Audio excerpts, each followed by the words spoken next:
We often hear about pro-black movements and organizations in the US, but rarely about non-English speaking people of African descent around the world. So today, I will talk about the Negritude movement. The Negritude movement was a pro-black literary and philosophical movement inspired by the Harlem Renaissance and created by French-speaking black poets and future politicians residing in places like Senegal, Martinique, France, and French Guiana.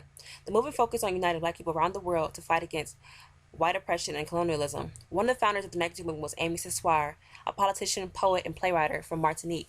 Césaire actually coined the word negritude and used it as a way to reject the meaning of the derogatory word nègre and bring new meaning to a similar word which symbolized black pride. Aimé Césaire was born in Martinique in 1913. Césaire was a hardworking student which earned him a scholarship to study in Lycée Louis-le-Grand in Paris, France when he was 18. He also attended l'École Normale Supérieure in Les Bon. Césaire met the two other founders of the Negritude movement while attending graduate school in France, Léopold, Sédar, Senghor, who would later become the president of Senegal, and Léon de Mos, a future politician and poet. The three of them are now referred to as the three fathers of the Negritude movement. In 1935, Aimé Césaire founded a magazine called Les Étudiants Noirs with Senghor and de Mos, along with other black francophones in Paris. He's known for writing a political version of Shakespeare's play The Tempest, which he renamed On Tombe. Césaire's version of The Tempest implemented the aspects of post-colonial ideals and behaviors. His other work includes an essay on colonialism called Discours sur le colonisme, which was republished after extensive editing in 1955. Césaire published an English version in 1957. Aimé Césaire used this essay to expose the evils of colonization and how it intentions to improve the moral of African people did the complete opposite and actually highlighted the immorality of his colonizers. He is quoted as saying, "What am I driving at? At this idea that no one colonizes innocently, that no one colonizes with impunity either, that a nation which colonizes, that a civilization which justifies colonization, and therefore force is already a sick civilization, a civilization which is morally diseased, which is irresistibly progressing from one consequence to another, one denial to another, calls for its Hitler, its punishment."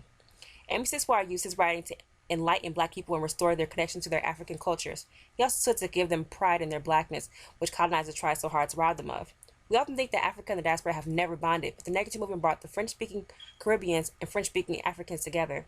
There was also some bonding taking place between black French speakers and Harlem Renaissance writers in the now famous literary salon La Rue du Mont Noir in Paris. The literary salon was where many members of the Negritude movement came together to discuss ideas and share their work. The salon was co-owned by the bilingual student Paulette Nardal from Martinique, who served as a translator between the black Americans and black French speakers. Senghor noted the work of Paulette Nardal and how she helped to create this bond between black Americans and black French speakers in France. Léopold Sédar Senghor, who unlike Césaire did not completely reject Western society, he simply wanted black people to reform their own identities within French society while still retaining pride in their African identities. Senghor believed in peace and strongly discouraged coups. He took office in 1960 and served 2 terms. Senegal has not experienced violent coups due to Senghor's philosophy. Césaire had a political career of his own. He was elected mayor of Fort-de-France in Martinique in 1945, which he achieved through his affiliation with the French Communist Party. Aimé was not against Marxism like Senghor. He was passionately against teaching black people that French colonization had any positive effect on blacks. He studied the detrimental effects the French had on its islands like Haiti, which worked black slaves to death, and thought it would be utterly dishonest to adulate the French government. He wrote a book in 1960 titled Toussaint Louverture, after the courageous leader of the Haitian Revolution. In 2005, France passed a law which required that schools teach the positive influences that French had on its colonized countries. Needless to say, Césaire strongly discouraged this. A year later, before his death in 2008, an airport in Martinique was renamed Martinique Aimé Césaire International Airport.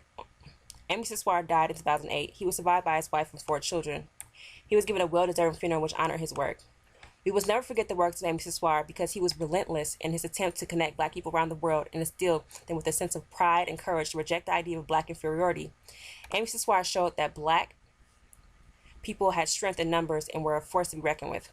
Aimé Césaire expressed his idea in a prose and poetry book published in 1947 titled Cahiers du Retour en Pause Natal, which means Return to My Native Land in English. He wrote, "My negritude is not a stone, nor deafness flung against the clamor of the day. My negritude is not a white speck of dead water on the dead eye of the earth. My negritude is neither tower nor cathedral. It plunges into the red flesh of soil. It plunges into blacksing flesh of the sky. My negritude riddles with holes, the dense affliction of its worthy patience. The negritude movement was the framework of black identity being expressed in literature, and Aimé Césaire played a big part in its creation.